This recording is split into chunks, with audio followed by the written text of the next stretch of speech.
유태인들이 태어나면은 이제 어느 정도 아이가 자라기 시작하면은 일찍부터 하나님의 말씀 율법을 이제 가르치기 시작합니다. 여러분, 유대인들 어린 자녀들에게 가장 먼저, 그러니까 어린 자녀에게 가장 먼저 가르치는 성경이 뭘 것 같습니까? 어느 말씀부터 가장 먼저 유대인 자녀들에게 가르칠 것 같습니까? 말씀해 보십시오. 예. 레위기 말씀을 제일 먼저 가르칩니다. 그러니까 왜냐하면 레위기 말씀 안에서 정결한 것과 부정한 것을 구분하고 있지 않습니까? 그죠?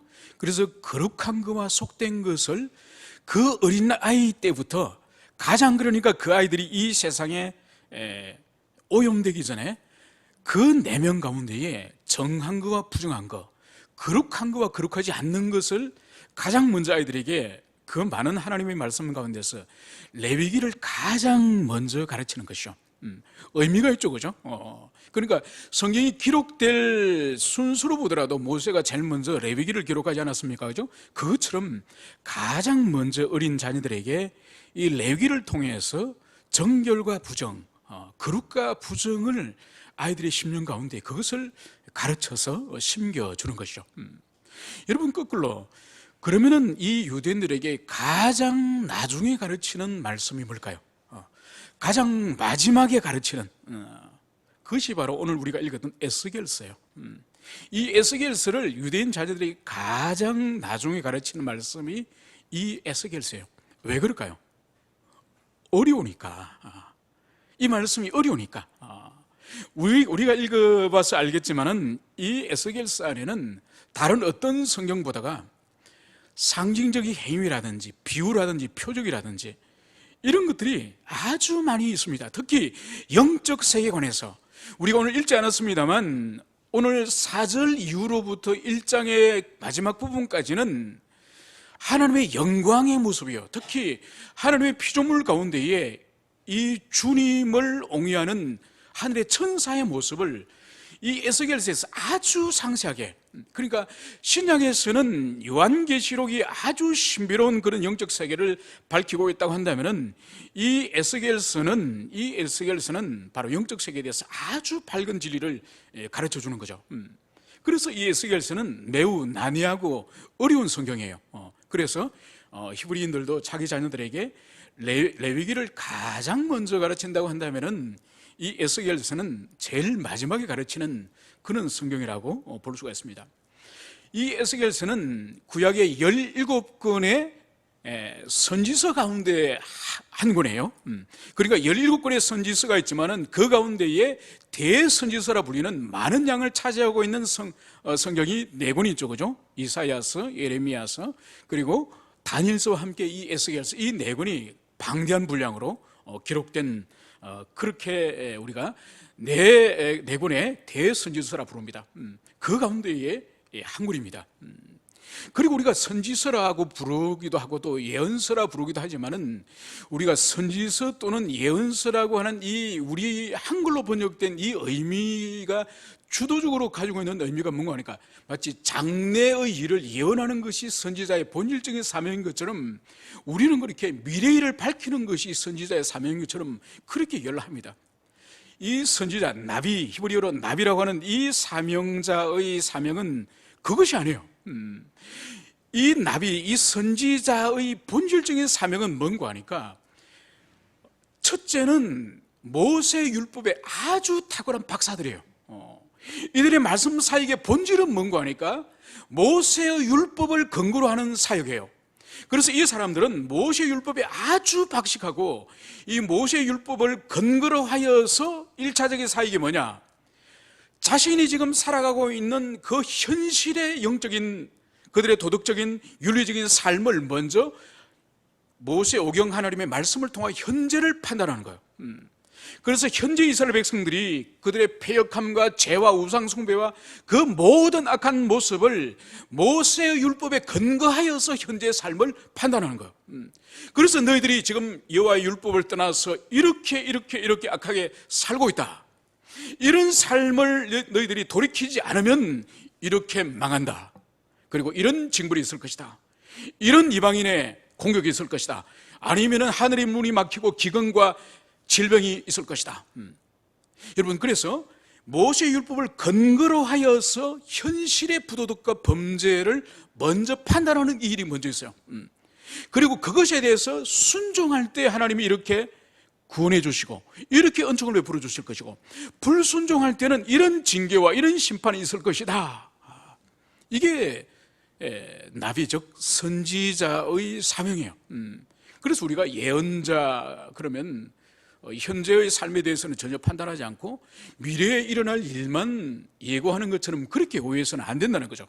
철저히 모세의 율법에 근거로 한 현실의 판단, 그리고 그 판단에 대해서 믿음으로 받아들이고 자신을 고치고 회개하느냐, 아니면 불신앙으로 하나님의 메시지를 거부하느냐에 따라서 이제는 장례적인 심판 또는 회복과 구원을 예고하는 것이 선지자의 사명이다. 여러분들이 그것을 명심을 하시기를 바랍니다. 오늘 우리가 살피는 이 에스겔서를 이해하기 위해서는 제가 주일날 좀 더 상세하게 말씀을 드리겠지만은, 그러니까 이 에스겔이 사역하는 이 시기를 우리가 이해를 할 필요가 있습니다.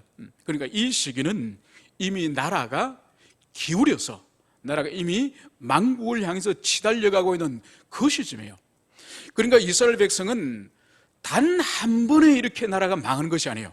마치 우리나라가 1905년도에 을사보아조약을 체결하죠. 그래서 이미 우리나라가 보호국가가 되어버립니다. 그죠? 보호국가가 되어버리고 1907년도는 이미 보호국가를 일본이 자처를 하니까 우리나라 군대가 필요 없죠. 그죠? 일본이 우리를 보호해주고 또 외교적으로도 전 세계에 대한제국이라고 하는 이 나라의 영사관이라든지 대사관은 다 없어지고 일본이 대신해서 보호를 해주고 외교관의 역할도 다 하니까 필요 없죠. 그러니까 당연히 군대도 우리는 필요 없죠. 그래서 1907년도에 군대 해산을 합니다. 그죠? 그리고 1910년에 완전히 이제는 합방을 해버리는 거죠. 완전히 망하는 거죠.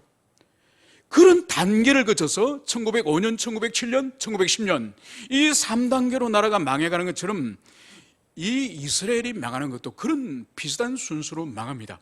그래서 605년, 기원전 605년도에 1차적으로 나라가 망하는 거예요. 그래서 왕이 포로로 잡혀가고 백성들이 포로로 끌려갑니다. 그때 첫 번째로 잡혀가는 왕이 여호야김이라고 하는 왕이 잡혀가죠. 위대한 이스라엘 백성의 마지막, 남유다의 마지막 개혁왕이었던 요시야 왕의 아들이죠. 이 아들이 아버지 같지 않아가지고 이제 첫 번째 포로로 끌려갑니다. 그때 끌려갔던 사람이 누군가 하니까 다니엘이에요. 다니엘. 그래서 다니엘이 605년경에 포로로 끌려가게 됩니다.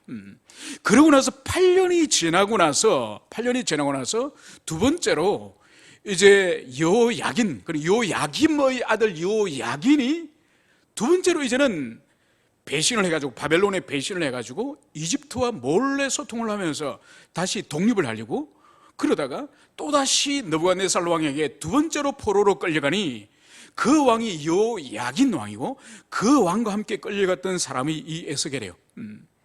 그러니까 다니엘과 에스겔이 포로로 끌려간 시간적 간격이 한 8년 정도 차이 나겠죠. 그죠? 8년 만에 그 아들 왕이 또다시 끌려가는 겁니다. 그러고 나서 우리가 아는 마지막 586년도경에, 그러니까 한 두 번째 포로로 끌려간 지 한 9년 후에 마지막 최종 세 번째의 포로로 끌려가는 그 일이 일어납니다. 그래서 완전 예루살렘 성벽도 다 파괴되어 버리고 성전도 불타버리고 성전에 돌 하나 남지 않고 다 무너져 버리는 그 일이 일어나는 것이죠.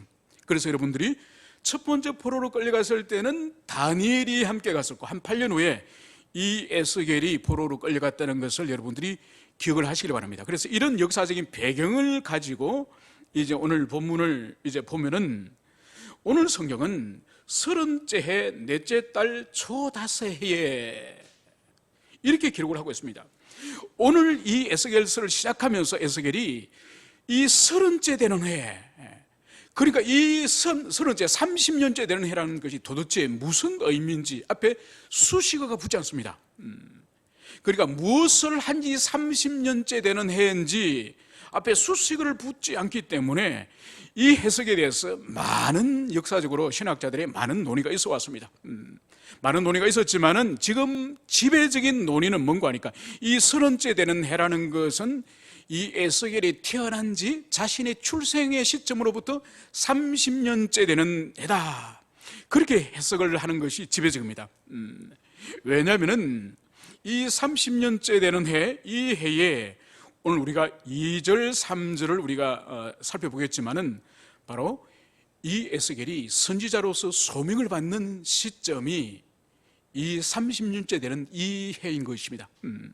여러분, 이 에스겔은 원래 이름이, 이 에스겔이라고 하는 이 이름의 의미가 뭘까요? 뒤에 마지막 단어 에스겔, 이 엘은 엘로힘, 엘 하나님을 줄임말이 이 엘이죠, 그죠? 그러니까 이 에스겔은 의미가 하나님이 그를 강하게 하시다, 하나님께서 그에게 힘 주시다, 이런 의미예요. 그러니까 이런 의미를 가지고 있는 인물인데, 이 30년째 되는 해 4월달 초 5해에, 그러니까 히브리 달력은 우리하고 좀 다르지 않습니까? 2개월 정도 차이가 나죠, 그죠? 그러니까 히브리 달력이 우리가 지금 쓰고 있는 서력보다가 한 2개월 정도, 그러니까 우리 오늘날로 치면은 2개월 우리가 더 해야 됩니다. 여기 4월 5일이라고 한다면은 우리 오늘날에 쓰는 서력으로는 한 6월 초 정도, 그 정도로 계산을 해야 됩니다. 바로 그때에 내가 그발강가 사로잡힌 자 중에 있을 때에, 오늘 여기서 지명과 이 에스겔이 어떤 상황 가운데 있는지 오늘 그것을 여기서 보여주겠습니다. 오늘 이 에스겔이 내가 그발강가에 사로잡힌 자 중에 있을 때에, 오늘 이 에스겔이 그발강이라고 하는 이 강가에 오늘 그가 포로들과 함께 사로잡힌 자들과 함께 그가 생활하였음을, 그것을 보여주는 거죠. 여러분, 그발강이라고 하는 이 위치가 어딘가 하니까 이스라엘 백성들이 포로로 잡혀가지고 이제 북쪽으로 높이 끌려 올라가지 않습니까? 그래서 바벨론, 메소포타미아의 그 중심 문화인 바벨론까지 이제 끌려갑니다. 그 유브라데스 강이 하나의 지류인, 이 강이 그발강가예요. 그래서 이 그발강가에 이 사로잡혀간 포로들이 거기서 집단 수용하고 있음을, 그것을 보여주고 있습니다. 여러분, 여기서 사로잡힌 자라고 하는 이것도 우리 성경으로 볼 때는 그냥 포로로 끌려갔다는 의미지만은 이 원어적인 의미는 뭔가 하니까 빨가벗긴 그런 뜻이에요. 그러니까 전쟁에서 진 사람들 포로로 끌고 갈 때에, 그 고대 시대 때는 그냥 끌고 가지 않습니다. 옷을 다 벗겨서 끌고 와요. 그런 수치스러운 그런 모습으로 이 사람들이 끌려갔음을, 그것을 보여주는 것이죠. 그래서 이 그발강가에 이 사람들이 사로잡혀서 거기서 집단적인 수용소에 거주하였는데, 도대체 왜 그발강가로 이들을 끌고 갔을까? 이것을 학자들이 이제 추론하면서 연구를 해본 결과, 바로 이 그발강가에는 거대한 건축물을 만들고 있었습니다. 그게 뭔가 하니까 이 바벨론의 이 귀족들의 왕실이 이 강가에 거대한 사원과 같은 이 유흥의 그런 건물을 만들고 있는 거예요. 거기서 강가에서 쉬면서 즐길 수 있는 그런 거대한 건축물을 만드는데, 이 에스겔이 잡혀갈 때에 열왕기 하 24장에 보면은 이런 기록이 있습니다. 왕과 함께, 그리고 왕과 함께 거기에 대장장이들과 그리고 많은 장인들이 잡혀간다는 그 기록이 있습니다. 그러니까 대장장이와 함께 이 장인들이 뭔가 하니까 건축의 기술들이에요. 특별히 성을 만들고 돌을 깎아서 큰 성을 만드는 이 일을, 정교한 일을 이 히브리인들이 아주 잘하거든요. 그러니까 이 사람들은 성전을 건축하였고 예루살렘 성벽을 쌓아본 사람이에요. 그러니까 돌을 다듬고 돌을 만지는 데 있어서 아주 이 사람들이 세계적으로 뛰어난 사람들이에요. 그래서 이 사람들을 이 그발강가에 있는 이 바벨론의 거대한 건축물을 만드는데 이 사람들이 징발이 된 것이죠. 그래서 이 사람들이 예루살렘을 떠나서 바벨론 그발강가에서 이제는 강제 노동 가운데 있음을, 그것을 보여주는 거예요. 그러니까 이 에스겔도 나이가 30해가 되었지만은 이 사람도 오늘 성경에 보면은 사로잡힌 지 5년째 된다고 말씀을 하고 있습니다. 그렇다고 한다면 나이가 지금 30인데 왕과 함께 사로잡혀 온 지 5년째 되었다고 할 때에 이 에스겔이 몇 세에 사로잡혀 왔습니까? 25세경에 사로잡혀 온 거죠. 25세경에 사로잡혀 와서 지금 5년이 지나면서 30살이 되었으니 여러분, 이 에스겔에 있어서는 30살이 된다는 의미가 어떤 의미일까요? 여러분, 30살이 된다는 의미는 민수기 4장에 가면은, 민수기 4장 3절에 가면은 이 레위 지파, 이 제사장 지파들은 30살이 되면은 이제 성전의 공식적인 제사장으로서 일을 시작하는 나이가 30이에요. 30부터 50세까지 20년 동안 그들이 사역을 하거든요. 그러니까 보십시오. 지금 이 에스겔은 포로로 끌려온 지 5년이 지나고 있습니다. 그리고 그발 강가에서 자신의 동족들과 함께 그 비참한 가운데서 지금 노동을 하면서 고통을 당하면서 그의 나이가 30이 된 거예요. 자신이 예루살렘에 있었으면은 이제 그의 아버지 붓이 아버지를 따라서 하나님을 섬기고 제사장으로서 어떻게 백성들을 대신하여서 제사를 집례를 하고 어떻게 죄를 속죄하는지 이런 것들을 그동안 배워서 30이 되면은 그 사역을 이제는 집례해야 될 나이가 된 거예요. 그런데 오늘 그의 신세가 어떻습니까? 포로 가운데 한 사람으로서 비참한 삶 가운데에서 그가 지금 원하지 않는 그 일을 지금 하고 있는 거예요. 그러니까 이 에스겔은 지금 얼마나 비참한 가운데에 아마 그 함께 끌려왔던 다른 어떤 포로보다 제사장으로서 마땅히 하나님을 섬기는 제사 직분을 감당해야 될 텐데 그 일이 막혀버린 그런 절망 가운데 있는 그런 상황임을 그것을 여기서 볼 수 있습니다. 그래서 그 마음 가운데에서는 어떻게 우리 민족이 이렇게 나락에 떨어지고 우리 민족이 어떻게 이렇게 비참한 가운데 떨어지고 어떻게 나는 제사장으로 태어나서 하나님을 섬기지 못하고 포로 가운데 지금 이 삶을 살아가고 있는가, 이런 절망감과 이런 깊은 영적인 침체 가운데 이 에스겔이 있었을 겁니다. 여러분, 그렇기 때문에 이 사람의 이름이 에스겔이지 않습니까? 하나님이 힘 주신다, 하나님이 그를 강하게 하신다. 바로 그의 이름이 오늘 3절에 보면 갈대아 땅 그발 강가에 여호와의 말씀이 붓의 아들 제사장 나 에스겔에게 특별히 임하고 여호와의 권능이 내 위에 있느니라. 그러니까 깊은 침체 가운데 지금 에스겔이 있는 거예요. 여러분, 이것은 에스겔뿐만 아니라 포로로 지금 끌려왔던 첫 번째, 두 번째로 지금 끌려왔던 이제 마지막 최종 멸망을 지금 기다리고 있는 이 이스라엘 백성들에게 가장 그들에게 고통스럽고 가장 그들에게 힘든 일이 뭘까요? 강제노동이 아니에요. 그보다 훨씬 더 고통스러운 것은 하나님이 자신들을 떠났다고 하는, 하나님께서 자신들을 버렸다고 하는 하나님으로부터 자신들이 유기당한 그 감정이 이 이스라엘 백성들에게 가장 고통스러운 거죠. 그러니까 이들은 아직도 자신의 죄와 자신이 왜 하나님께 버림을 받았는지, 왜 하나님의 심판을 받았는지 이 사람들은 아직 그것을 깨닫지 못합니다. 그러면서 하나님 편에서 자신들을 버렸다고, 하나님 편에서 자신들을 유기했다고 이 사람들은 생각하는 거야. 그렇기 때문에 이 사람들에게 있어서는 물설고 낯설은 먼 이방에 끌려와서 원하지 않는 노동을 하고 원하지 않는 삶을 사는 것보다 더 고통스러운 것은 언약의 백성이고 하나님의 선민인 자신들을 하나님이 버렸다고 하는, 유기했다고 하는 그런 마음의 절망감이 이들에게 훨씬 더 육체적인 고통보다 더 큰 것이죠. 여러분, 가끔 사람들 가운데에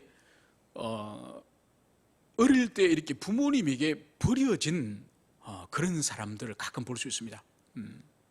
그러니까 현재 그 사람의 삶이 얼마나 부유하고 얼마나 사회적으로 인정을 받고 그와 아무 상관없이 그 사람 내면 깊이 감추어져 있는 부모로부터 인정을 받지 못하고 부모로부터 사랑을 받지 못하고 부모로부터 어릴 때부터 따뜻한 그런 정을 경험하지 못한 그런 사람들에게 있어서 절대로 감출 수 없고 숨길 수 없는 그 상처가 드러날 경우에 그 사람은 너무나도 고통스럽고 너무나도 혼란스럽고, 그래서 마치 수십 년의 과거를 타임머신을 타고 돌아가서 절망하듯이 그런 것을 경험하는 것을 봅니다.